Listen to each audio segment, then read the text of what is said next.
Mesdames et messieurs, bonsoir et bienvenue dans ce flash d'information sur Actuel Média.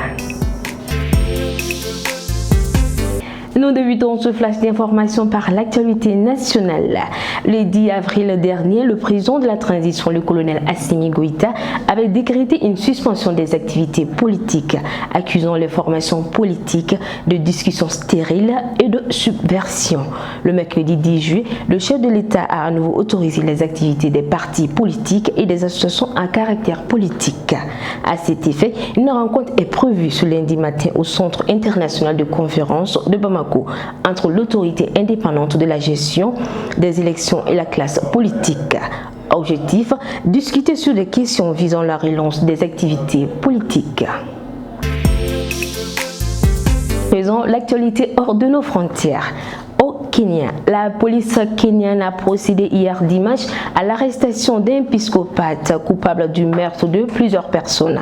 C'est là après la découverte de 9 corps mutilés dans une décharge à Nairobi. L'annonce a été faite lors d'une conférence de presse tenue ce lundi 15 juillet 2024. Âgé de 33 ans, le suspect a indiqué que sa première victime était sa propre femme qu'il a étranglée et démembrée. Il a en outre avoué avoir attiré, tué et disposé 42 corps de femmes sur le site de la décharge. Ces meurtres se seraient produits entre 2022 et le 1er juillet 2024. Au Rwanda, les Rwandais sont appelés aux urnes ce lundi 15 juillet 2024 pour les élections présidentielles et législatives. Le président sortant Paul Kagame, qui dirige le pays depuis la fin du génocide de 1994, compte briguer un 4e mandat. S'il est réélu, Paul Kagame devra rester au pouvoir jusqu'en 2034. Pour rappel, Paul Kagame avait obtenu un score de plus de 98% en 2017, alors que son principal opposant, le candidat indépendant Philippe Mpayimana, avait récolté à peine plus de 0,7% des voix et le député du Parti vert démocratique, Frank Habineza, n'avait même pas passé la barre des 0,5% à l'occasion des présidentielles passées.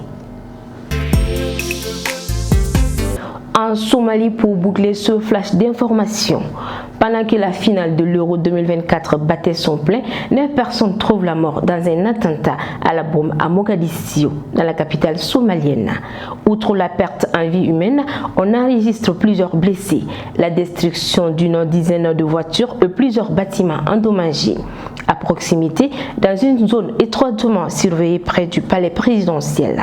La police a bouclé la zone très fréquentée au moment de la déflagration. L'identité des auteurs de l'attentat du dimanche reste pour le moment inconnue.